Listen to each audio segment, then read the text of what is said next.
I met my first girlfriend when I was 16 years old, and she had gone to Warped Tour a year or two previously to me meeting her, and she had like a torn out page of a program that she'd picked up off the floor in the Warped Tour. So this would have been, like 98 or something like that, because I'm old.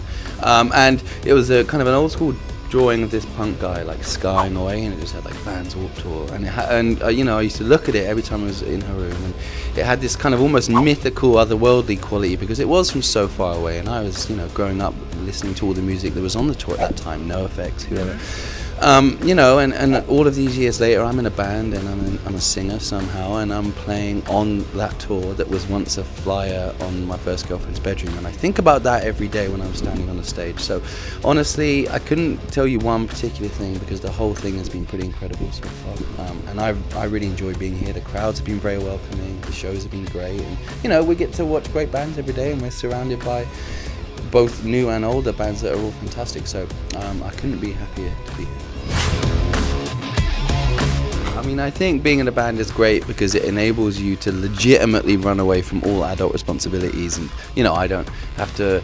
I think about as complicated as my life gets is am I going to get up in enough time to be able to eat breakfast before we play the show? And I don't know if I'm in a band because I'm not very intelligent, or if I'm not very intelligent because I'm in a band, but either way I've stumbled into the only career path that really works for me, and I really enjoy it, and I don't really miss that much. I suppose my own bed, a regular shower, all of those kinds Simple of things. comforts. Yeah, but that's really it. The album is called Echoes.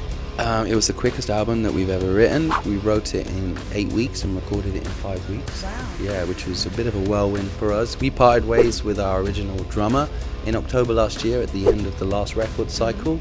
He wanted to move in with his girlfriend in Los Angeles, and we had no problem with that, but we were very much in a kind of, we want to get going, really focus, and kind of get a new album out quickly. So he left, and we wrote an album for the first time, just the four of us.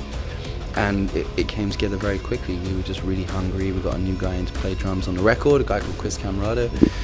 We did it in New Jersey, did it at David Bendeth studio, House of Loud, with David Bendeth. And I think it's simply the best thing that we've recorded today. It's a really focused, kind of short and sweet, kind of anthemic rock record, and I'm really proud of it.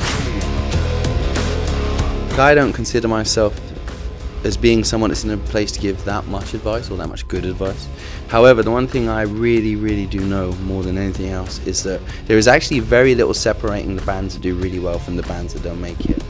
There are other factors, but predominantly every single band in the world that is a huge band, you could take Muse or U2 or whoever you want to think about, was at one point a bunch of kids in a van, playing to 2 people a night, 10 people a night, 20 people a night. And although there are a lot of external factors, I really truly believe that the bands that don't make it are the ones that stop trying, and it's very hard. You have to withstand this kind of torrent of really difficult things, like not having any money or not having any kind of job security or any of this kind of stuff that doesn't sound very rock and roll, but that is the truth. And I think that if you can stick with it, everything else kind of takes care of itself. You will get better at writing songs because it's not magic. It's a muscle like everything else. You will get better at playing live because you will suck so many times that you figure out how to not suck. That was my process anyway. But if you don't kind of give yourself the opportunity to keep going, then you're never gonna make it. So it really is. It's not magic. It's just a lot of hard work.